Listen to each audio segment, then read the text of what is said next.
안녕하세요. 발굽으로 책장을 넘기는 밤. 반발반발의 낭독자 고란입니다. 소공녀 제1장 세라. 어느 어두침침한 겨울날 런던 거리에 누런 안개가 짙게 깔려 있어 낮인데도 가로등이 켜지고 상점 진열창에 가스등이 환히 밝혀지던 날, 특이하게 생긴 여자아이가 아버지와 함께 마차를 타고 천천히 큰 길을 지나갔다. 여자아이는 아버지한테 기댄 채 무릎을 모으고 앉아서 요즘 보기 드문 독특하고 사려 깊은 커다란 눈으로 지나가는 사람들을 바라보았다. 그렇게 어린 여자아이가 그런 표정을 짓다니 참 신기했다.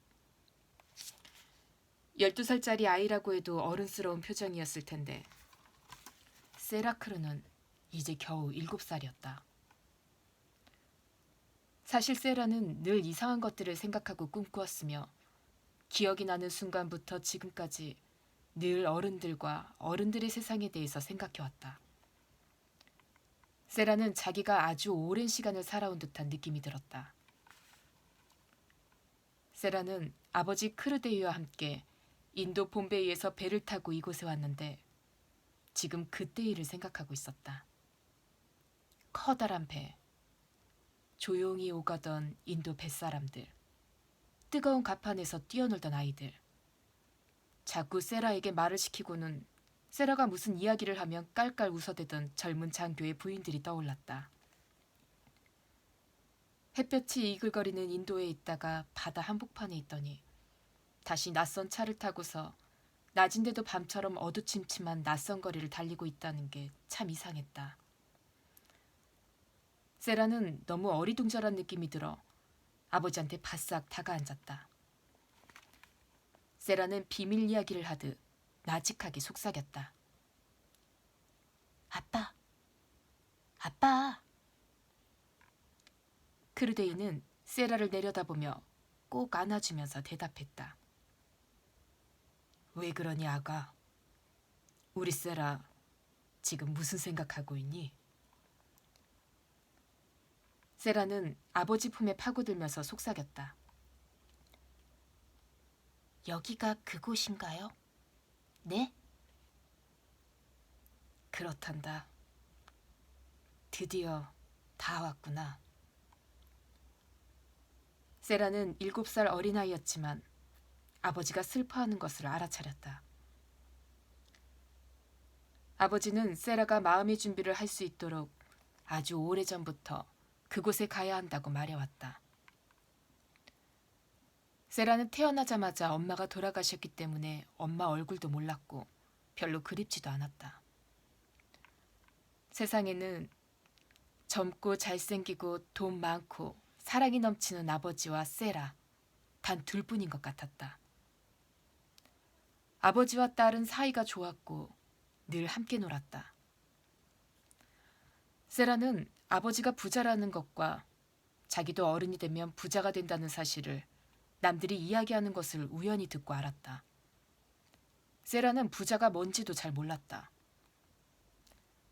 세라는 태어날 때부터 아름다운 저택에서 살았고 인도 하인들이 아가씨 라고 부르면서 굽실거리고 무슨 일이든 돌보아 주었다. 장난감과 애완동물은 물론 세라를 하늘같이 떠받드는 유모도 있었는데 세라는 이런 것들을 누리는 사람이 바로 부자라는 사실을 차츰 알게 되었다. 하지만 부자에 대해 아는 것은 그것이 다였다. 세라는 지금까지 살아온 짧은 세월 동안 괴로운 것이 딱 하나 있었는데 그것은 바로 언젠가 그곳에 가야 한다는 사실이었다. 인도의 기후는 어린아이들에게 좋지 않았기 때문에 부모들은 되도록 빨리 아이들을 다른 곳으로, 대개는 영국의 학교로 보냈다. 세라는 다른 아이들이 떠나는 것도 보았고 부모들이 자기 아이가 편지를 보냈다고 이야기하는 것도 들었다. 그래서 자기도 언젠가는 떠나야 한다는 걸 알고 있었고 이따금 아버지가 배를 타고 새로운 나라에 가는 이야기를 들려주면 호기심이 생기기도 했다. 하지만 아버지와 헤어진다는 사실이 너무나 괴로웠다. 세라는 5살 때 이렇게 묻곤 했다. 아빠, 저랑 같이 가면 안 돼요? 아빠도 학교에 가면 안 돼요? 공부하는 건 제가 도와드릴게요. 그러면 아버지는 늘 이렇게 말했다. 그곳에 오래 있지 않아도 된단다, 세라야.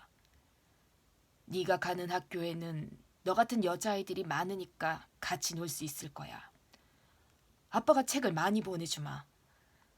너는 금방 훌쩍 자랄 거고 똑똑해질 테니까 1년도 못 되어 다시 돌아와서 아빠를 보살펴줄 수 있을 거야.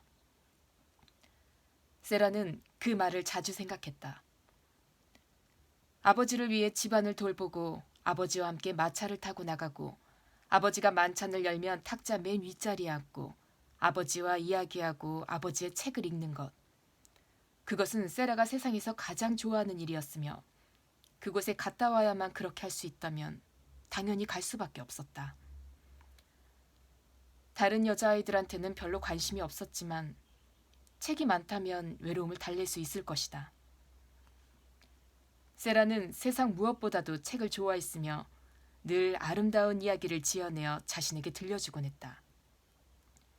이따금 아버지한테도 이야기를 들려주었는데 아버지도 세라 못지않게 좋아했다. 세라가 나직이 말했다. 아빠, 여기까지 왔으니 이젠 체념하는 수밖에 없겠어요. 아버지는 세라의 어른스러운 말투에 껄껄 웃고는 입을 맞추어 주었다. 자신은 전혀 체념이 되지 않았지만 어린 딸에게 그런 속마음을 털어놓을 수는 없었다. 괴짜 같은 면이 있는 세라크루는 크르데이에게 멋진 말벗이 되어주었다. 이제는 인도 집으로 돌아가도 하얀 드레스를 입고 뛰어나와 반갑게 맞아주는 딸이 없다고 생각하니 벌써부터 쓸쓸해졌다. 크르데이는 어린 딸을 더욱 꼭 안아주었고 그러는 사이 마차는 칙칙한 넓은 광장으로 들어가 어느 건물 앞에 멈추어 섰다.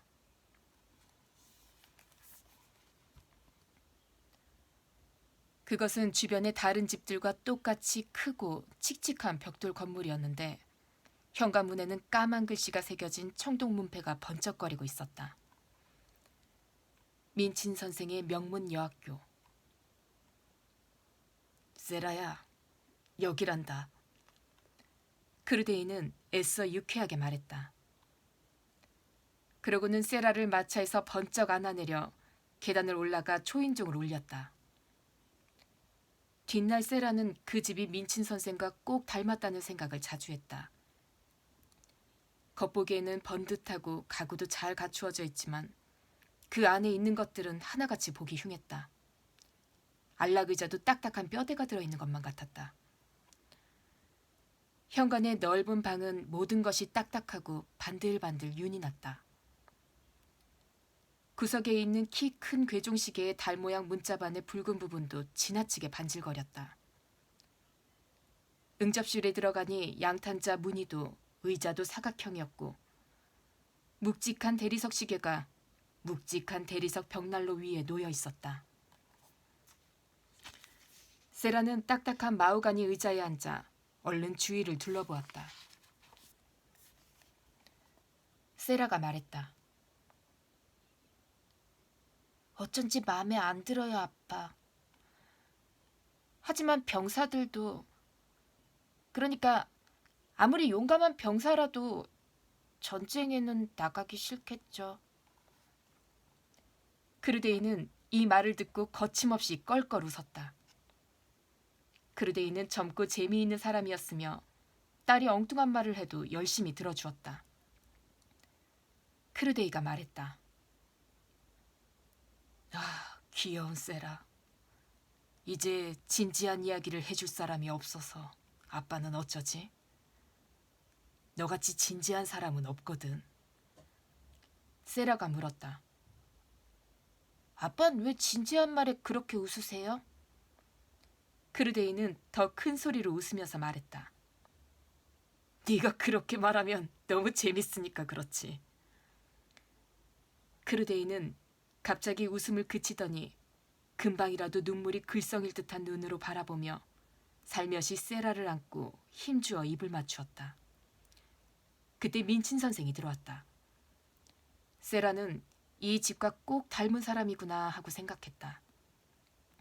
키가 크고 음침하고 번듯하지만 보기 흉한 점이 똑같았다. 민친 선생은 눈이 컸지만 눈빛이 차갑고 무표정했고 활짝 웃고 있었지만 웃음도 차갑고 표정이 없었다.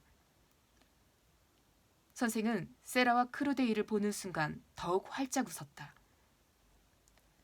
세라 아버지에게 이 학교를 추천한 부인이 민친 선생이 좋아할 만한 이야기를 많이 해주었던 것이다. 민친 선생이 무엇보다도 마음에 들어하는 점은 젊은 군인인 세라 아버지가 부자이고 어린 딸을 위해서라면 아무리 큰 돈도 아끼지 않는다는 사실이었다. 민친 선생은 세라의 손을 잡고 어루만지며 말했다.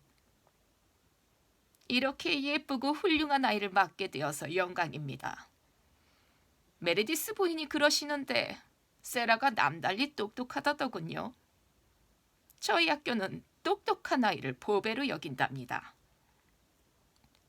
세라는 가만히 서서 민친 선생을 빤히 쳐다보았다. 늘 그렇듯 특이한 생각을 하고 있었다. 왜 나더러 예쁘다고 하는 걸까? 난 전혀 예쁘지 않은데. 그레인지 대령의 딸 이소벨은 정말 예뻐. 보조개도 있고 뺨도 장밋빛이고 머리카락도 길고 황금빛이니까. 난 머리도 짧고 까맣고 눈도 초록색이야. 게다가 깡말라서 하나도 안 예뻐. 나같이 못생긴 애는 본 적이 없어. 이 선생님은 처음부터 거짓말을 하는구나. 하지만 세라가 자신을 못생겼다고 여기는 것은 혼자만의 생각이었다. 모두가 예쁘다고 칭찬하는 이소벨 그레인지와는 전혀 닮지 않았지만 세라는 자기만의 독특한 매력이 있었다. 세라는 나이에 비해 키가 크고 호리호리하고 몸이 유연했으며 얼굴이 인상적이고 매력적이었다. 숱 많은 새까만 머리카락은 끝부분만 곱슬거렸다. 길고 까만 속눈썹에 둘러싸인 크고 아름다운 눈동자는 초록색을 띤 잿빛이었는데 다른 사람들은 예쁘다고 생각했지만 세라는 자기 눈 색깔이 마음에 들지 않았다. 세라는 자신이 못생긴 아이라고 굳게 믿고 있어서 민친 선생이 추어올려도 조금도 우쭐대지 않았다.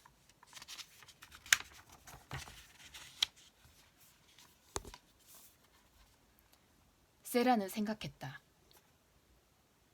내가 민친 선생을 예쁘다고 하면 그건 거짓말이야. 거짓말이라는 사실을 잊지 말아야 해. 나도 선생님 못지않게 못생겼어. 민친 선생님하고 닮은 건 아니지만. 그런데 선생님은 왜 그런 말을 했을까? 세라는 민친 선생과 오랫동안 함께 지내고 난 뒤에야 왜 그런지 알게 되었다.